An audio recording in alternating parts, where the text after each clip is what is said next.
Okay, so now I have multiple types of coloring. If I turn off my black line work, you'll see what all of that coloring is doing. So I started with flat color. I love working this way in Photoshop because it just shows the process as you go. So all this happened behind my black lines, but let's just see what I did, behind my vector. So I started with flat color, then I duplicated the flat colors and darkened them and then cut them out to have shades, right? So I have duotone flat color there, hard edge or cut edge. Then I took a copy of those duotone shades and I Gaussian blurred it to get soft edge duotone. Over the top of that, I have a highlight layer which dampens the overall saturation of all the colors. And then I decided I want to keep a little bit of the cut edge and a little bit of the soft edge together in the duotone, so I get this nice mix. And then I lastly added a full spectrum kind of softening treatment to the antlers to make them a little bit more engaging and interesting. Then over the top of all of that, I have my line work, right? And that's just my line work with no effects. And then knowing that as a spot illustration, it might need to work on multiple backgrounds, I decided to add first a stroke effect, which is just a subtle outline around all of my line work on the inside and the outside. And I set that to be 10 pixels wide going from the outside. I can also position it on the inside, right? I can position it at the center.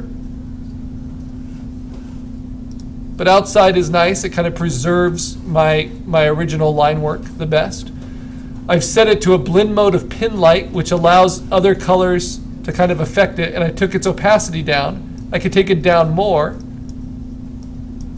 Maybe that would be nice. And you can see how that has different effects with different backgrounds. Right? So it does this subtle job of outlining everything for me. And then the other effect I put onto my ink work, which is still a vector, is I added a drop shadow. And the drop shadow I actually made into a color, which has a little bit of green, kind of a darker green. And it really goes on the outside of my lines. And you can even see it with white behind to just make everything look a little bit more solid. Now the last effect I can show you is we can replace the black lines with color. So if I double click on those effects and I just do what's called a color overlay, I can do what's called a color hold, where over the top of my black lines, I don't want it to be black anymore. Instead, I might want it to be, a purple or a dark brown. Maybe I think the black lines are too strong. So what if I pick a brown there for it? Maybe a little bit more reddish brown. Okay? And that's very different. So I can turn that off and on. That's my color overlay.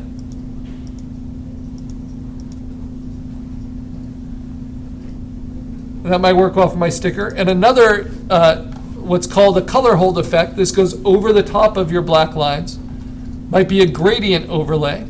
So if I make my color overlay not so opaque, right, then I can use a gradient overlay going light to dark.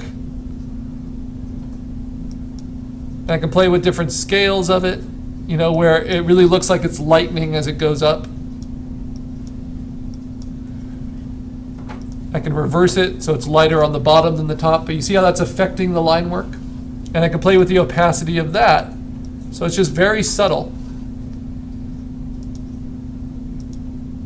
And you can see this is without the color overlay, with just the gradient overlay on the black lines. This is just the color overlay without the gradient overlay. And then this is without either, with just the black lines. Those are some ways we can do color holds. Other ways we can do color holds, if I turn those off and just use black, is to just obviously make a new layer on top of your black line layer and then paint over it, right? So if I select my black lines this time, not the space in between, but the black lines themselves, well, you know what would make sense is for this little star up at the top, it shouldn't have black lines. So let me just select all those outlines using the magic wand, but instead of selecting the empty space in between, I'm selecting the black shapes and then go to a layer on top.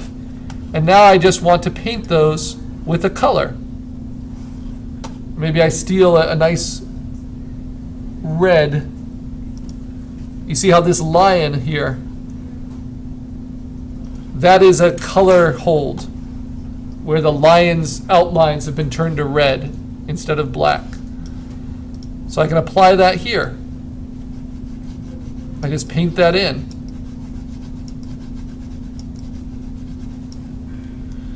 And because it's on top of my black lines, that's what's called a color hold. It brightens it up. And if I want to change its color, I have it on its own layer. It's very easy for me to play with its hue saturation. I can make it more saturated, brighter. Even change the hue a little bit. More red, probably more yellow. It's appropriate. And then if I wanted to have a softer edge, because my line works very clean, I can simply Gaussian blur it. Right? And then set it to a mode. Well, let me show you.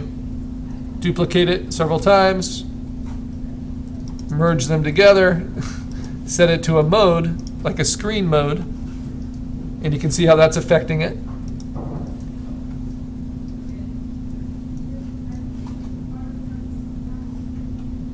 Duplicate it. It'll become stronger and stronger. And then take this one and then just brighten it. There's just lots and lots of things you can do. But any effects you do to kind of make things glow,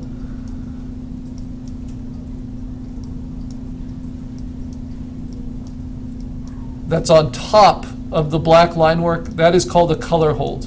Whether you do it everywhere, like I did for the browns and the color of the black lines, or just selectively.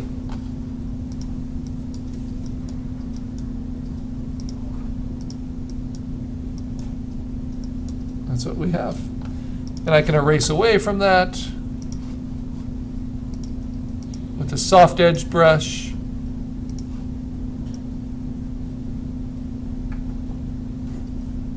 So it still has a little bit of definition, but it's definitely glowing, strong.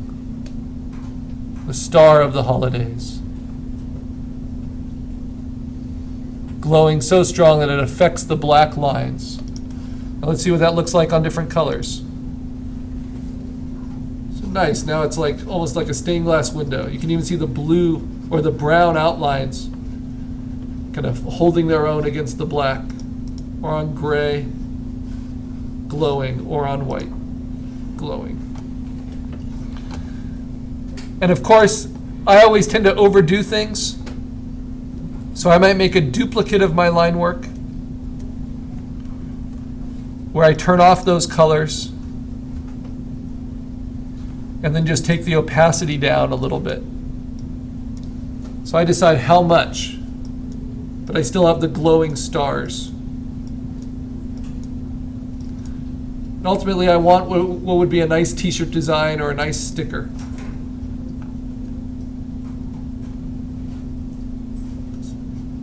Okay. Other special effects. Maybe I want the eyes to do something a little different. Pick a certain color. So let's just paint those right over the top. Soft brush, low opacity. Just make the eyes glowing. Angry eyes. Right, that's another type of color hold. And because I have it on my own layer, I could use layer effects and I could give them like an inner glow, inner shadow. I could just do all kinds of things. A color overlay, satin gloss, their own stroke. Bevel and emboss, which is kind of silly.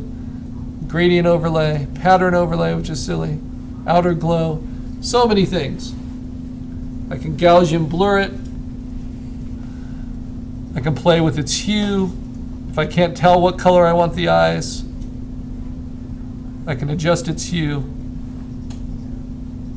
until it just fits. So that's just a softening of the eyes a little bit. And I can, of course, play with its opacity.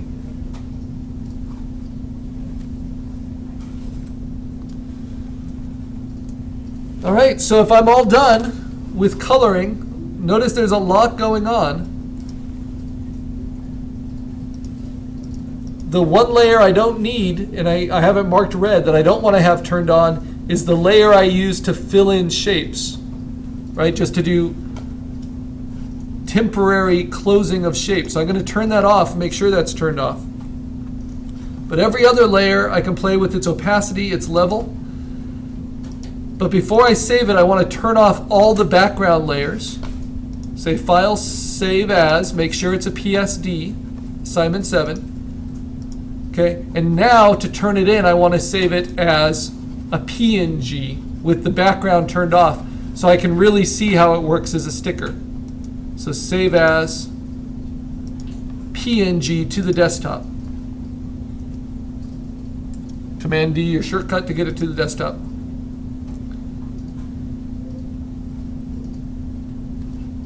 And I'm going to turn 3 things in for this spot illustration project. I'm going to turn in my sketch. I'm going to turn in my vector line work. So let me make sure I get those things all in my documents.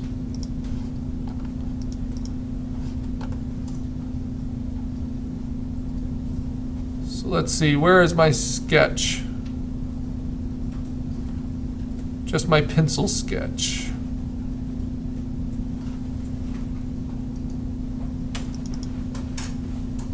There it is. So I'm going to turn that in, even though I only did the spot illustration part of it. So let's move that to the desktop to be able to turn in, just as a JPEG. I'm going to turn in my vector line work, which if I want to, I can get from this file, just by turning everything off except for the vector line work.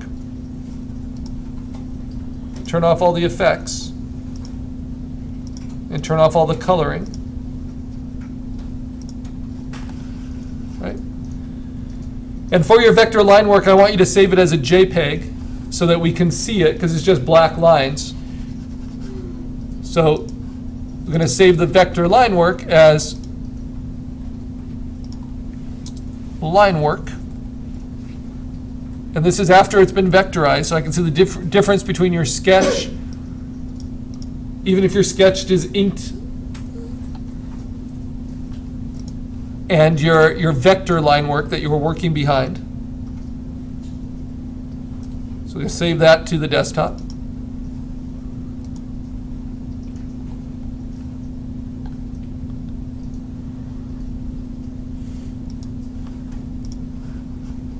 Then I should have all 3. Come on. I have my finished PNG, I have my ink work, and I have my sketch. And as a PNG, you'll see how it just floats on gray to show that it's empty, but it will float on any background.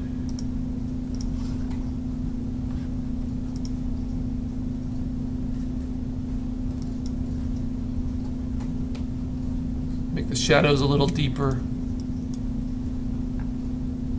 Yeah, it works. I won't mess with it too much. Sometimes I like to optimize my PNG while it's in preview, just for the PNG's sake. But the problem with preview is it automatically saves. So now I just altered it just slightly. All right. And now I can turn those 3 in.